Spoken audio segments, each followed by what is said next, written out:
Hoje nós vamos falar sobre o decreto, a criação e a queda. Esse estudo é um pouco maior do que os dois anteriores, então vamos ver quanto tempo nos restará para fazermos a nossa oração hoje à noite. Hoje nós vamos tratar no que está escrito nos artigos 3 e 4 da Confissão de Fé Batista de 1644. Eu vou ler o texto para vocês, eu peço que vocês ouçam com atenção a leitura dessa passagem da confissão e fiquem atentas. Diz assim, artigo 3: Deus decretou em si mesmo, desde a eternidade, efetivamente operar e dispor todas as coisas segundo o conselho da sua própria vontade, para a glória de seu nome. Esse decreto demonstra a sabedoria, a constância, verdade e fidelidade divinas. Sabedoria é aquilo pelo que ele efetua todas as coisas. Constância é aquilo pelo que o decreto de Deus permanece para sempre imutável. Verdade é aquilo pelo que ele declara somente o que ele decretou. E embora as suas palavras pareçam, às vezes, assumir outro significado, contudo, o sentido delas sempre está de acordo com o decreto. Fidelidade é aquilo pelo que ele executa o que decretou e como decretou. Deus, em Cristo, antes da fundação do mundo, segundo o beneplácito de sua vontade, preordenou alguns homens para a vida eterna por Jesus Cristo, para louvor e glória da sua graça, e deixou os demais em seus pecados para a sua condenação justa, para o louvor da sua justiça. E aí então nós temos uma sequência de passagens bíblicas aqui que vão referendar o que o artigo 3 da nossa confissão de fé está afirmando. Artigo 4. No princípio, Deus fez todas as coisas muito boas. Criou o homem à sua própria imagem e semelhança e o fez pleno de toda a perfeição, de excelência natural e retidão, e livre de todo pecado. Entretanto, ele não manteve essa honra por muito tempo. Antes, pela astúcia da serpente, que foi usada como instrumento por Satanás, aquele mesmo que com os seus anjos haviam pecado e não mantiveram seu principado, porém deixaram a sua própria habitação, primeiro Eva e depois Adão foram seduzidos e consciente e voluntariamente caíram em desobediência e transgressão e transgrediram o mandamento do seu grande Criador.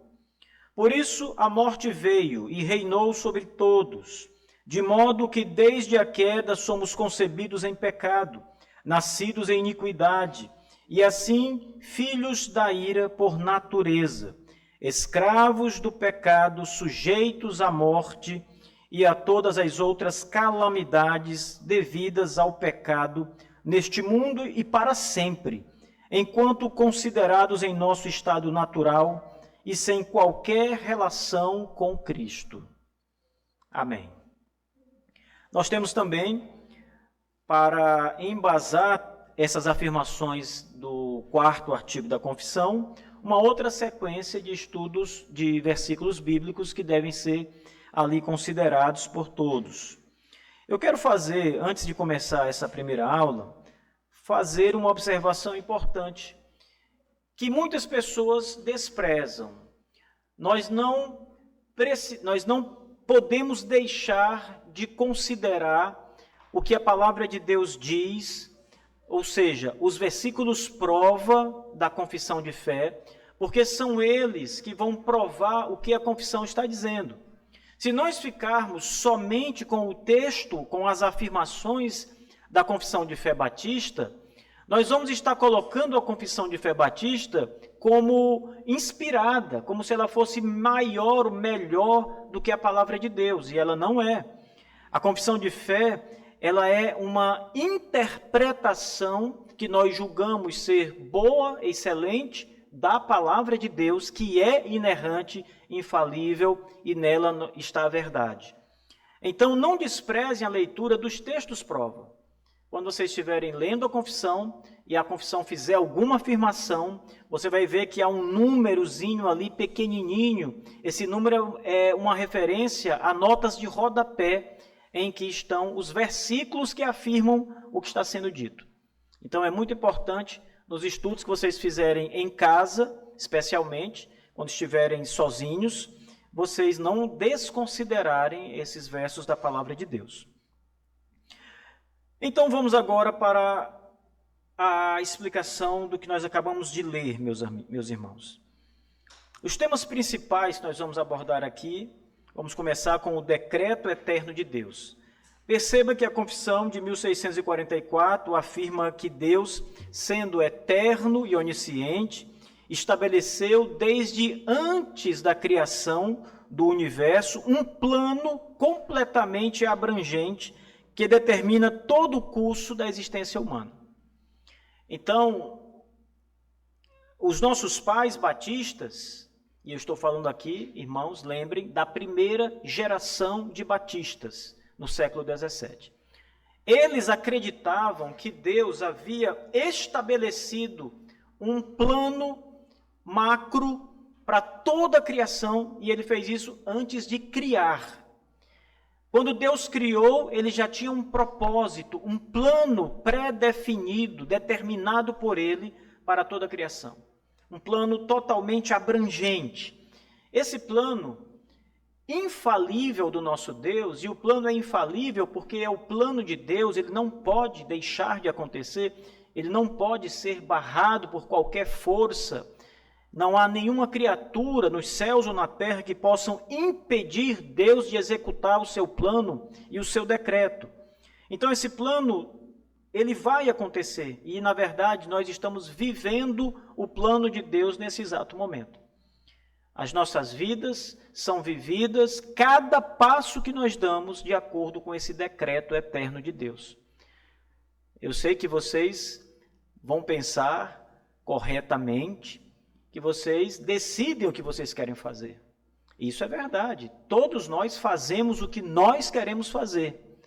O que também é verdade é que por trás das nossas próprias escolhas, por trás de tudo que acontece, há um poder divino operando, que é chamado decreto de Deus. Esse poder que está operando, o decreto de Deus, é infalível. Então, ele fez esse grande plano antes de criar todo o universo. Esse plano divino é o fundamento, esse plano divino é fundamentado unicamente na vontade de Deus, sem influência externa.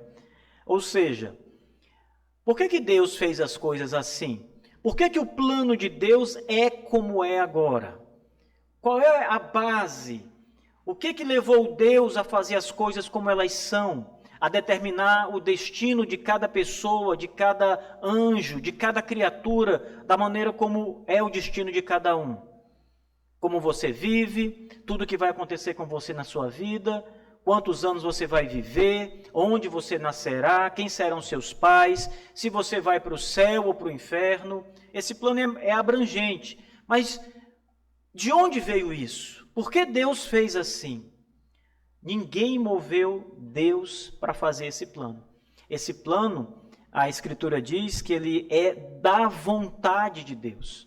Deus livremente, soberanamente, decidiu, determinou que queria as coisas como elas são.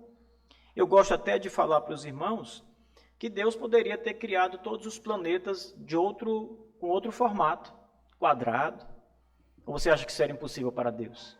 Não era. Mas ele quis fazer redondo. Nós olhamos para o céu e daqui da terra o céu é azul. Mas Deus poderia ter feito o céu de outra cor. Mas não é azul. Por que é azul? Deus gosta mais do azul? Não sei. Foi a cor que ele quis fazer. Então é da vontade dele. Existem perguntas, irmãos, sinceras e respostas verdadeiras que são porque Deus quis. Não dá para você sondar o coração de Deus, a mente do Criador, para saber por que o céu não é amarelo e é azul, ou por que o céu não é lilás ou verde ele é azul? É porque Deus quis assim. Essa é a resposta mais rápida e mais clara e mais precisa da palavra de Deus para estas coisas. E ele quis tudo o que acontece como acontece. Porque tudo está debaixo do seu poderoso decreto. Então não houve qualquer influência externa sobre Deus. Ele fez tudo isso visando manifestar a sua glória através de todos os aspectos da criação e da história. Isso aqui é importante porque muitas vezes nós pensamos assim: Deus é o Criador. Então é fácil você dizer, Deus criou o mundo assim, o mundo material, o planeta Terra, porque Ele quis criar assim. Ele tem o direito soberano de Criador de fazer o mundo como Ele quis fazer. Com água, com florestas, com montanhas, ok. Mas quando nós pensamos no curso da história, e aqui nós precisamos falar da história humana, a história é a história do homem, a história humana. E quando nós pensamos nisso, também se aplica a mesma verdade. Por que a história segue este curso? Porque essa é a vontade de Deus. Deus, o Senhor, estipulou, determinou que seria assim. Ou vocês acham que algumas situações pegam Deus desprevenido? Pegam Deus de surpresa? Algumas coisas acontecem que vão mudando a direção que Deus deu? Nada muda, irmãos. Deus determinou cada ponto da história, cada evento da história, cada catástrofe que acontece, tudo está dentro da poderosa e determinada vontade divina. Tudo que foi criado e tudo que acontece conosco, com nossos filhos, com nossas famílias e com todas as pessoas da terra. Todos os destinos estão determinados pelo Senhor. Esses decretos de Deus abrangem desde os eventos mais significativos até os mais ínfimos detalhes da vida, assegurando que tudo contribua para o propósito final estabelecido por Ele. Ou seja, vocês lembram das grandes guerras que vocês estudaram, por exemplo? Todas estas guerras, irmãos, foram estabelecidas e determinadas por Deus. Grandes eventos. Vocês lembram de algumas catástrofes, como, por exemplo, uma catástrofe nos dias recentes de Brumadinho? Tudo isso está nos decretos de Deus. E isso estava determinado pelo Senhor. A peste negra, que dizimou quase a metade da Europa na Idade Média, estava nos planos de Deus. Cumpria a vontade do Senhor, do Criador. E até uma folha que cai de uma árvore, que é uma coisa ínfima, e até um vento que sopra e suja o chão da sua casa, veja, todas estas coisas, das maiores às mínimas, foram decretadas, determinadas pelo Senhor, fazem parte deste plano estabelecido de Deus. Nada escapa, nada foge desse plano. Isaías 46, verso 10, uma das passagens citadas aqui, afirma que Deus anuncia o fim desde o começo. Veja bem, desde os tempos antigos, coisas que ainda não foram feitas, dizendo que o seu propósito permanecerá e fará tudo o que lhe agrada. E essa passagem demonstra a eternidade dos decretos de Deus e a sua soberania em determinar e realizar a sua vontade. Pois é, Isaías está nos ensinando aqui que desde a eternidade, Deus determinou tudo o que vai acontecer, e quando ele fala pela boca dos profetas e fala sobre as coisas que ainda acontecerão, ele fala isso porque tudo está determinado por ele. Ele sabe exatamente que fim chegará a cada pessoa e todas as coisas. Ele anuncia o fim desde o começo. Quem pode fazer isso, meus irmãos? Por mais que você seja um analista e possa prever eventos através de cálculos que você faz, matemáticos ou sociais, você vai criando ali vários cálculos, né, para tentar prever alguma coisa, tudo isso falha. Você, às vezes, acerta uma coisa pequena, mas erra muito mais do que o que acerta. Então, só Deus anuncia as coisas finais desde o começo. Efésios 1, verso 11, o apóstolo Paulo diz que nós fomos predestinados conforme o propósito daquele que faz todas as coisas segundo o conselho da sua vontade, para que sejamos para o louvor da sua glória. E aqui também isso revela que os decretos divinos visam, sobretudo, a glória de Deus. Tudo é para a glória, para o louvor e a glória de Deus. Esse texto da confissão também fala sobre os atributos de Deus que são refletidos nesses decretos dele. Primeiro, a sabedoria. Veja, a sabedoria de Deus é evidenciada na complexidade, na perfeição com que Deus organiza e sustenta a criação. Você já parou para pensar nisso? Que a criação revela a sabedoria divina?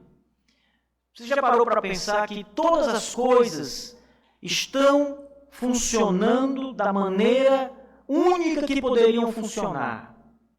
Ontem eu estava vendo um vídeo, chegou para mim um vídeo, falando sobre a Terra. E nesse vídeo dizia o seguinte: se a Terra estivesse 1% mais próximo do Sol, a vida seria insuportável aqui, 60 graus Celsius. E se ela tivesse 1% afastada, mais longe, né, as noites teriam temperaturas de 70 graus negativos. O Sol está no lugar certo, a Terra está no lugar certo. Esse vídeo também dizia o seguinte, que se a Lua estivesse mais perto, os mares e até os rios teriam ondas gigantescas, irmãos. Porque tudo está conectado. Mas tudo foi colocado no seu devido lugar, na proporção exata por Deus. Exata. Tem um dos planetas do Sistema Solar que está posicionado de certa forma, irmãos, que ele impede a Terra de ser bombardeada por asteroides. Se ele saísse dali um pouquinho, a Terra provavelmente não mais teria vida. Então, tudo foi colocado ali pelo Senhor com muita sabedoria. A sabedoria é vista. É só você olhar para você mesmo, você olhar para o seu corpo, você olhar para a sua mão. Se você tiver um microscópio, você vai se espantar de quanta coisa você não consegue ver a olho nu, mas com o microscópio você vê. Então, são coisas absurdas e tudo funciona perfeitamente. Os decretos também refletem a constância, como diz a nossa confissão de fé. A constância de Deus garante que seus decretos sejam imutáveis e eternos e não sujeitos a mudanças ou a influências temporais. Já imaginou se os decretos de Deus fossem flexíveis? Hoje ele diz que vai salvar, mas ele depois se arrepende de salvar e não salva mais. Se as coisas não fossem seguras, ou, para usar um termo teológico, se as coisas não estivessem ali já concretamente asseguradas de que iam acontecer como acontecem, tudo poderia acontecer. Deus poderia dizer o seguinte: eu me arrependo de ter mandado meu filho morrer por vocês, então tudo que ele fez aí eu vou anular, vou riscar e vou começar uma outra história aqui. Nada era certo, tudo era incerto. A medicina, irmãos, ela só é o que é porque há uma ordem no corpo humano inflexível. Inflexível. As células funcionam sempre de uma maneira, de todo mundo. O nosso corpo é uma máquina, de fato, que funciona exatamente como Deus a fez. Se cada um de nós tivesse um funcionamento diferente naquilo que é essencial, não existia medicina. Teria que ter uma medicina para cada pessoa.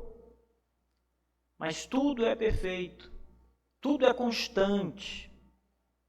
E isso assegura muita coisa para nós. Os decretos também apontam para a verdade de Deus. E isso assegura que tudo que ele decreta ou que ele promete está em perfeita harmonia com o seu decreto eterno, mesmo quando a compreensão humana é ilimitada. Ora, irmãos, Deus sempre fala a verdade, sempre faz aquilo que é verdadeiro. Por mais que a gente venha se confundir, às vezes, com alguma coisa na Escritura, entender de forma inadequada, mas o fato é que a verdade faz parte da essência divina. E os decretos de Deus são a verdade suprema, absoluta, ali daquilo que ele determinou. Ele também é fiel. A fidelidade de Deus é mostrada na execução precisa dos seus planos, cumprindo cada promessa e decreto conforme estabelecido desde a eternidade.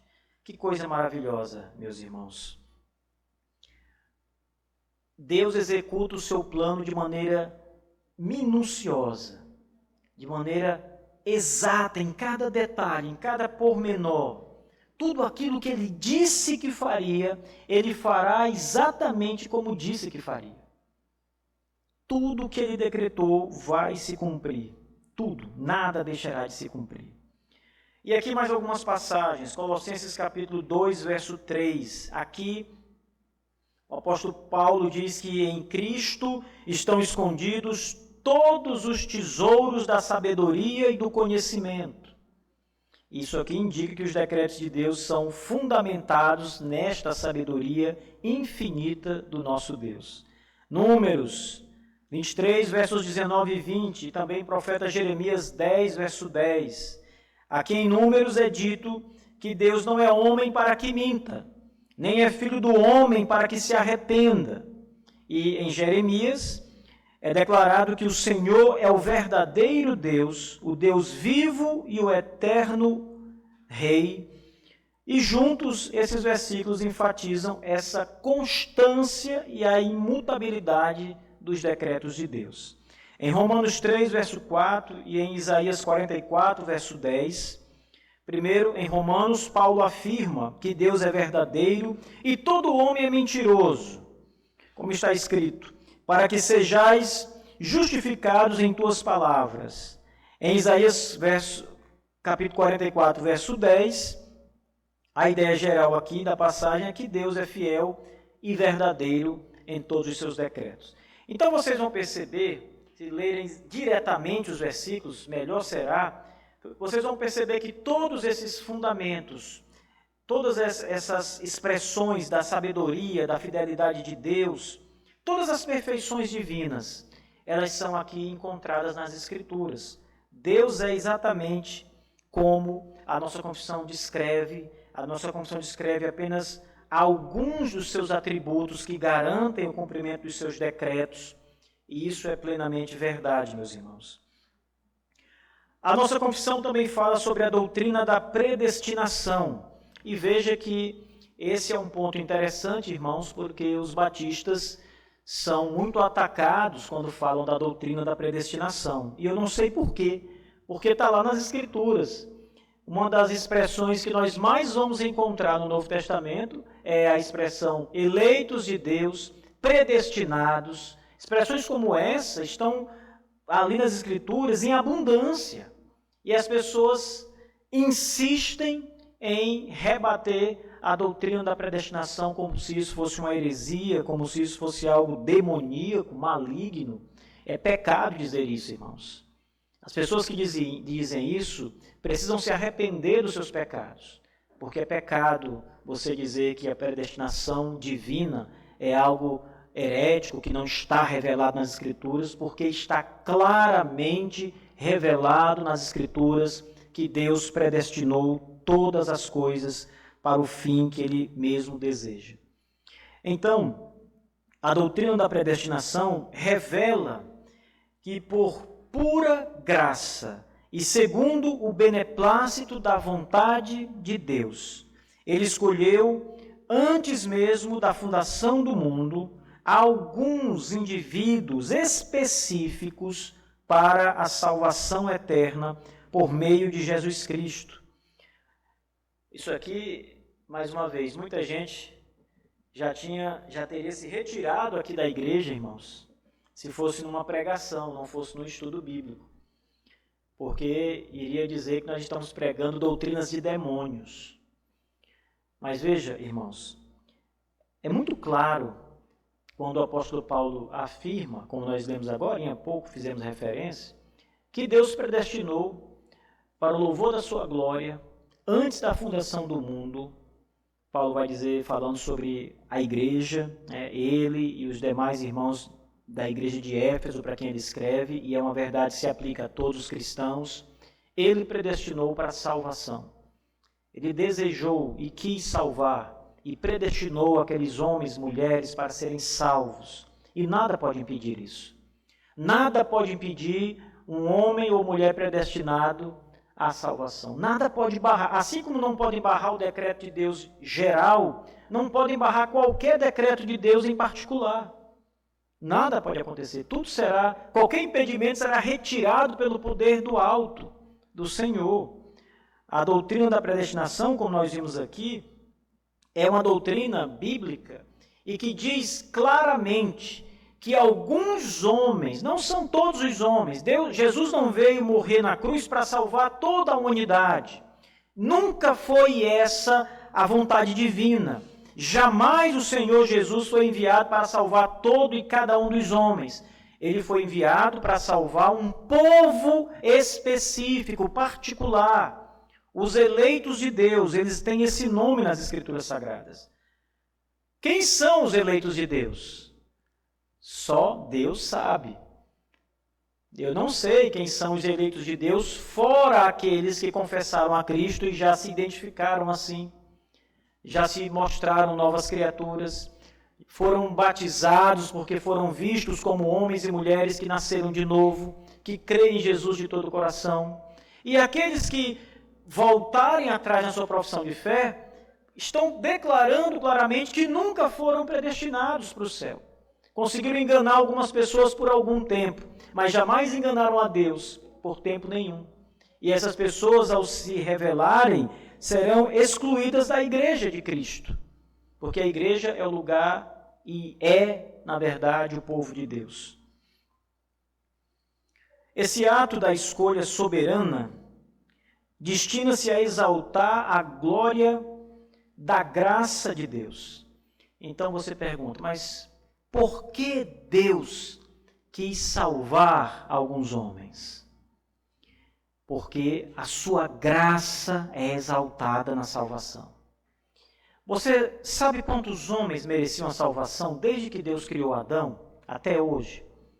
Você consegue imaginar quantos milhões de homens apenas, hoje a Terra tem, hoje no século XXI, a Terra tem 8 bilhões de pessoas. Agora você faz o cálculo aí de quantas pessoas já viveram desde Adão até esse exato momento.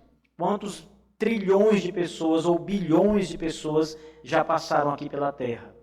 Você sabe quantos Deus, o Senhor Deus, dessas pessoas, viu, olhou para elas e disse, você merece a salvação? Nenhuma. Ninguém.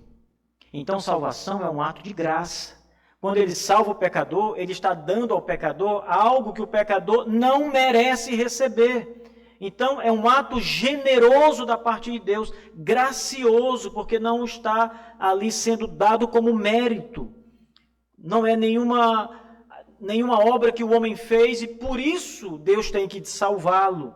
Não é um acordo desse tipo. É a pura graça de Deus, é salvação gratuita mesmo.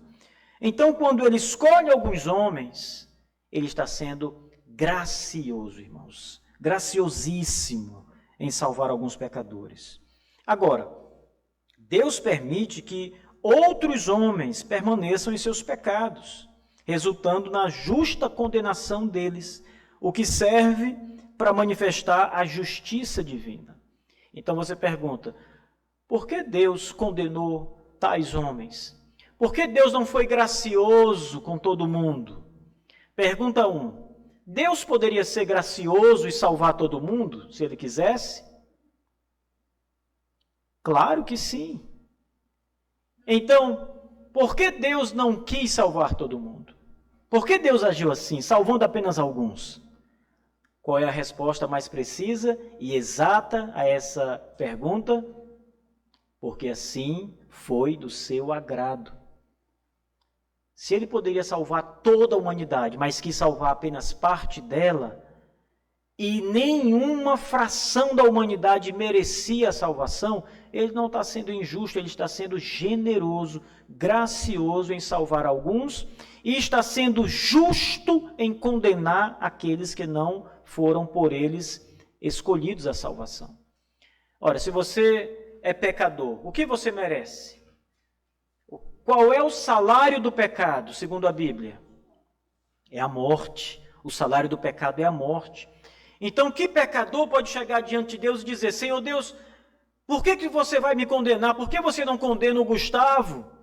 Por que você quis salvar o Gustavo? Deus é soberano, ele diz, porque é minha criatura, eu faço dela o que eu quero. Dele eu me agradei salvar. Não porque eu vi nada de bom nele, porque eu quis salvar, eu quis mostrar minha graça. Em você, eu não estou fazendo nenhuma injustiça. Você está indo para o inferno por causa dos seus pecados que você cometeu. E a justiça diz que o pecador deve ser condenado. Então, para uns Deus aplica a sua graça e para outros Deus aplica a sua justiça, irmãos. E não há nenhuma culpa em Deus, nenhum pecado em Deus. Deus não é arbitrário.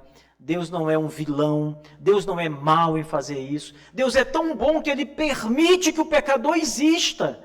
Deus poderia destruir os homens, irmãos, mas Ele suporta a maldade dos pecadores sobre a terra. Ele ainda permite que eles tenham a graça de viver na terra, de existir. Isso é graça. Deus não é mau, não é injusto, não é vilão, não é imperfeito, irmãos. E além do mais, os homens pecam conforme a sua própria vontade. Pecam porque querem pecar. Essa distinção soberana sublinha a liberdade e a autoridade absoluta de Deus em relação à sua criação. Ele faz o que quer com o que é dele. Vocês lembram daquela passagem das Escrituras no Evangelho? É uma parábola em que o rei decide pagar o mesmo salário para quem trabalhou o dia todo, e o acordado foi receber um salário, mas também paga para quem trabalhou só 5 minutos, e paga o mesmo valor. Aqueles que trabalharam mais, que trabalharam o dia todo, ficaram insatisfeitos com Deus, porque Deus era bom. Qual foi a resposta divina? Quando eles questionaram: por que tu pagas aquele que passou 5 minutos apenas, a mesma coisa que pagou para mim, que passei o dia todo no labor, trabalhando, no sol escaldante? Eu não combinei te pagar isso? Sim. E eu não te paguei isso? Sim. E por acaso eu não posso dar o que é meu para quem eu quiser, do jeito que eu quiser, a quantidade que eu quiser? A lição de Deus é essa, irmãos. Eu faço o que eu quero com o que é meu. E nós somos de Deus. O mundo, o universo, a criação pertence a Deus. Ele faz o que quer com ela. Se Deus fosse mau, nós estávamos perdidos. Mas Deus é bom. Deus não é mau, Deus é bom, Deus é generoso, é maravilhoso. E por isso nós estamos assegurados pelo Senhor. Efésios 1, versos 3 e 7, tem uma sequência de textos aqui. 2 Timóteo, capítulo 1, verso 9, Atos 13, verso 48, e aí mais alguns. Vejam, irmãos, esses versículos demonstram a predestinação e a soberania de Deus na salvação e na condenação. Efésios 1, 3 e 7 e 2 Timóteo 1, 9 tratam da graça e do propósito de Deus em Cristo antes dos tempos eternos. Em Atos 13, 48 e em Romanos 8, 29 e 30, destacam-se a predestinação dos crentes para a vida eterna. Judas 1, versos 4 e 6 e Romanos 9, do 11 ao 13, enfocam a soberania de Deus na escolha e na condenação. E lá em Provérbios 16, verso 4, é dito que o Senhor fez tudo com um propósito e até o ímpio para o dia do mal. Vocês conferem depois cada verso desse de maneira exata. A confissão também fala da perfeição da criação. No ato da criação, o nosso Deus manifestou o seu poder, a sua bondade, trazendo à existência um universo que é caracterizado pela ordem, pela beleza e pela bondade. Nós, irmãos, fomos criados à imagem e semelhança de Deus. Isso representa a humanidade, o que nós chamamos na teologia de a coroa ou o ápice da criação. Então, nós somos a cereja do bolo, a coroa da criação. O homem é a coroa da criação. Porque o homem foi dotado de dignidade, de moralidade, de liberdade, refletindo esses atributos divinos em sua capacidade de amar, escolher e pensar. Então, nada disso você vai ver na criação inferior. Você toma um animal inferior, um gato, um cachorro, por mais que ele seja carinhoso, simpático, amigo ali, ele não tem estas características que só nós humanos temos. Porque isso mostra que nós somos criados à imagem e semelhança de Deus. É parte dessa verdade. Estes atributos que existem em Deus infinitamente e existem em nós parcialmente. Gênesis 1, verso 26, 1 Coríntios 15, do 45 ao 9. Gênesis 1, Colossenses 1, 16, Hebreus 11, verso 3, Isaías 45, verso 12. Todos esses textos vão assegurar essas verdades que estão sendo ensinadas aqui. Gênesis 1 narra a criação do mundo por Deus, concluindo que tudo que ele fez era muito bom, evidenciando essa bondade original da criação. Às vezes eu fico pensando no mundo primordial de Adão e Eva. Como é que era aquele mundo, irmãos? O lugar era tão perfeito que era chamado de paraíso, não é? O Éden é o paraíso. E ele é tão perfeito que o nosso lar celeste, ele é um Éden melhor ainda. É um paraíso superior a esse. Hoje o mundo não é mais o que ele foi ao ser criado.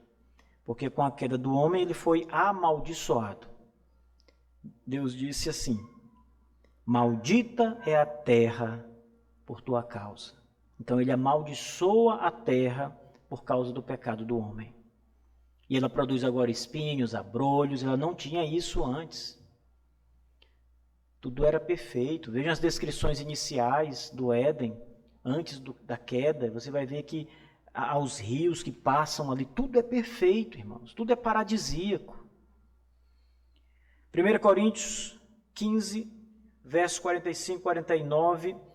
Aqui Paulo compara Adão, o primeiro homem, com Cristo, que é o último Adão, ou o segundo Adão, destacando tanto a imagem espiritual, como o papel de ambos como cabeças de alianças. Adão é o cabeça da aliança de obras, e ele fracassou e quebrou a aliança. E Cristo é o cabeça da aliança da graça, e ele cumpriu a aliança da graça como lhe foi determinado. E nós, os eleitos de Deus, esse povo que ele escolheu, estamos na aliança da graça de Deus. Em Eclesiastes 7, verso 29, em Hebreus 11, verso 13, a passagem trata da formação do mundo pela palavra de Deus. E em Isaías 45, verso 12, o poder criativo de Deus é destacado. Então aqui essas passagens já servem para nos mostrar esse esplendor da criação. Agora sim, Gênesis 1, verso 26, 1 Coríntios 15, verso 45 e 49, Eclesiastes 7, 29 e, mais uma vez, Gênesis 1, 26. Em Gênesis 1, 26 relata a criação do homem à imagem de Deus. Está lá. Você vai ler o relato e está dito que nós somos criados à imagem e semelhança do Senhor Deus. Depois, 1 Coríntios 15, 45 ao 49, Adão é comparado com Cristo, né, como os cabeças da aliança. Salte aí um pouquinho no seu material para a parte que fala sobre a queda do homem. Eu saltei algumas passagens aqui, irmãos. A nossa confissão também lembra, quando fala sobre a criação, que houve uma queda da humanidade. A humanidade que nasce perfeita, que foi criada sem pecado, que foi criada para obedecer o seu Senhor, Deus, que foi criada de maneira a ser o ápice da criação, ela acaba caindo na transgressão. Essa integridade original do homem foi comprometida pelo engano do diabo, que, utilizando-se da serpente que estava lá no Jardim do Éden, utilizando-se da serpente como instrumento maligno, induziu primeiro Eva e depois induziu Adão a desobedecer ao mandamento de Deus. Então, não coloquem culpa na serpente, naquele animal. Satanás estava na serpente. Eu não gosto de cobras, sabe? Gosto nem de ver cobra, na verdade. Não gosto não de cobras, né? Não sei se eu estou ligando automaticamente com Satanás, mas foi ela que o diabo escolheu para possuir e para levar o homem à queda. Irmãos, esse aqui é o pior pecado que já aconteceu sobre o homem. É o pecado em que Adão arrastou toda a humanidade com ele. Todos são pecadores. Todos os homens pecaram. Essa desobediência voluntária marca a entrada do pecado no mundo. Tudo foi alterado quando o pecado entrou no mundo. Vocês viram agora há pouco eu dizer que o mundo foi amaldiçoado por Deus, porque Adão pecou. Então tudo foi alterado de maneira fundamental. A natureza humana alterada, a ordem da criação alterada, tudo foi mexido. O pecado acabou borrando, maculando toda a criação que o Senhor Deus havia feito. E introduziu a morte física e espiritual no mundo, rompendo a comunhão perfeita que havia entre Deus e o homem. Vocês lembram que a Bíblia diz que Deus caminhava no jardim do Éden e falava com Adão? Deus conversa com Adão e caminhava com Adão.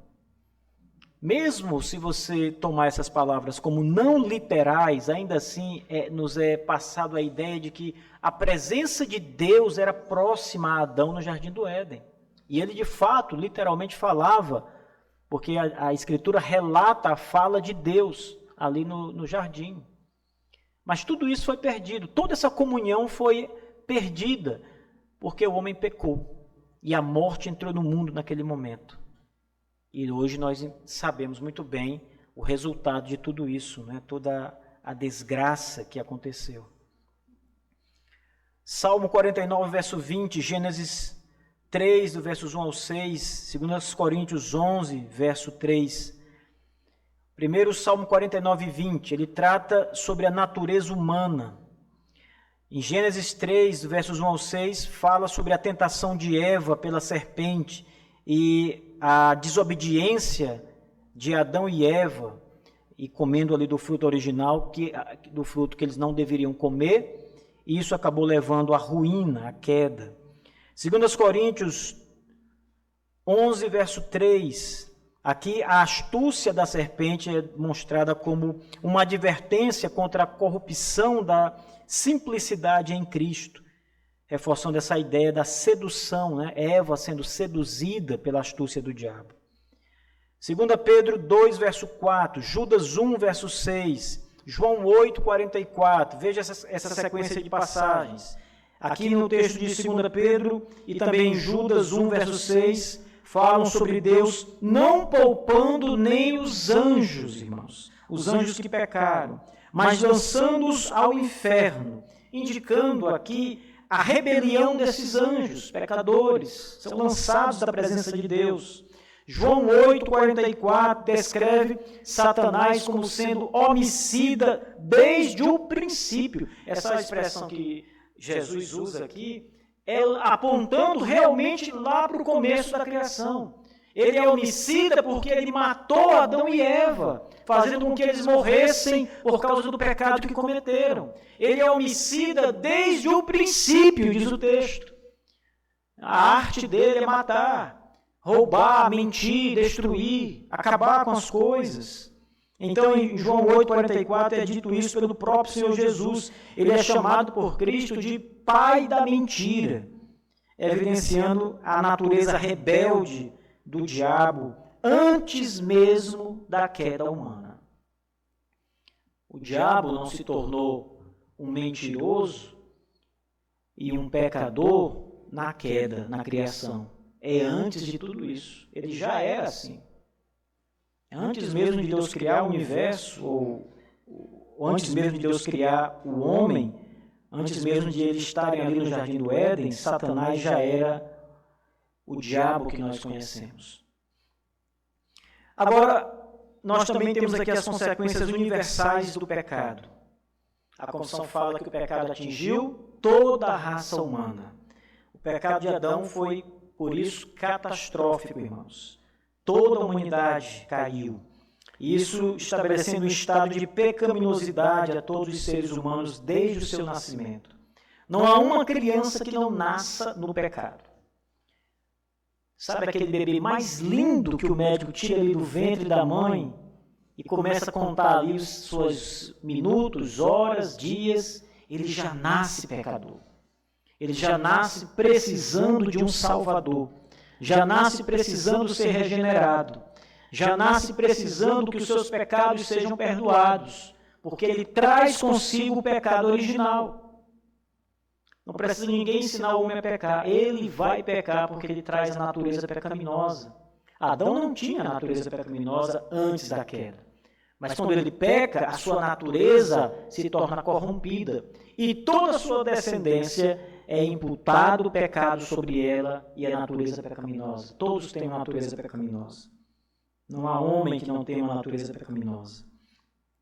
Essa natureza pecaminosa resulta em uma separação de Deus, escravidão ao pecado, sujeição a sofrimentos, calamidade e, finalmente, a morte eterna.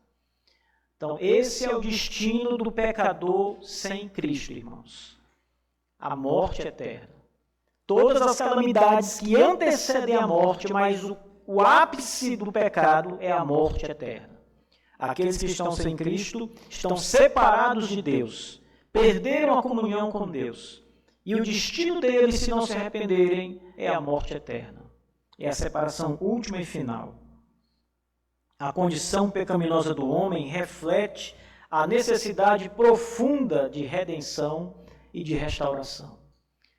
Basta você olhar um pouquinho para as pessoas ou para você mesmo, que é o melhor exemplo, e você sabe que você precisa de perdão, você precisa de um Salvador. Porque se você for entregue a você mesmo, à sua própria vontade, você está perdido. E você sabe que está. Sabe que está perdido. Romanos 5, verso 12, verso 18 e verso 19, e depois Romanos 6, verso 23. Esses versos do capítulo 5 de Romanos demonstram como o pecado entrou no mundo por um homem, Adão, e a morte por meio do pecado. O pecado de Adão passa a morte a toda a humanidade, afetando todos os seres humanos. Romanos 6, verso 23, declara que o salário do pecado é a morte, mas o dom gratuito de Deus é a vida eterna em Jesus Cristo, nosso Senhor. E, finalmente, a confissão fala do estado natural da humanidade sem Cristo. Qual é o estado do homem sem Cristo? Morto. Muito bem, minha irmã. Eu li seus lábios. Leitura labial. O homem está morto em seus delitos e pecados. Sem a intervenção divina por meio do nosso Senhor Jesus Cristo, a humanidade permanece em estado caído, em estado de miséria, de pecado. E isso é caracterizado, mais uma vez, por uma separação de Deus. Todo homem nasce separado de Deus, tenham isso em mente. Não há bebê inocente, ele é pecador, ele está separado de Deus. Todo homem nasce nessa mesma condição. E isso por causa da culpa e da condenação que ele traz. Adão, como cabeça federal, cabeça da aliança, representava toda a humanidade. Então todo homem vem de Adão e como Adão representava tal homem, ele é pecador como Adão. Essa é a doutrina da aliança, pacto de obras. Eu nasci pecador porque o meu pai pecou e ele me representava. Eu dei uma declaração para ele me representar. Em todos os atos deles seriam os meus atos. Tudo que ele fez é o que eu faço. Ele pecou, então eu pequei. Ele é condenado e eu sou condenado com ele. Ele está separado de Deus, é expulso do jardim, eu estou separado de Deus, eu preciso de um libertador, de um salvador. Esse estado de miséria, irmãos, um estado pecaminoso, também destaca a gravidade do pecado e a urgência de salvação. Ora, se o pecado não fosse tão ruim, o estado do homem não seria tão miserável. Se esse é o estado do homem, você pode ter certeza que o pecado é realmente uma miséria. É destrutivo, de fato. Isso aponta para a necessidade de graça divina, porque você não pode fazer nada por você mesmo. Para que você seja restaurado com a comunhão com Deus, é preciso um ato do Senhor Jesus. Ele é quem vai restaurar essa comunhão com o seu próprio sacrifício na cruz do Calvário. Sem isso, irmãos, é impossível, é simplesmente impossível para qualquer um de nós restaurar a comunhão com Deus, ter os pecados perdoados, ser limpo. É preciso, para nos limpar, o sangue de Jesus sobre nós. Efésios 2, verso 3, aqui nessa passagem, Paulo fala sobre vivermos nos desejos da nossa carne. É assim que o homem natural vive, segundo o desejo da própria carne e dos pensamentos, fazendo a vontade da carne e dos pensamentos, sendo por natureza filho da ira. Veja, não é filho de Deus. O homem natural não é chamado nas Escrituras de filho de Deus, ele é chamado filho da ira. E com ele, todos os demais que ainda não foram salvos são filhos da ira.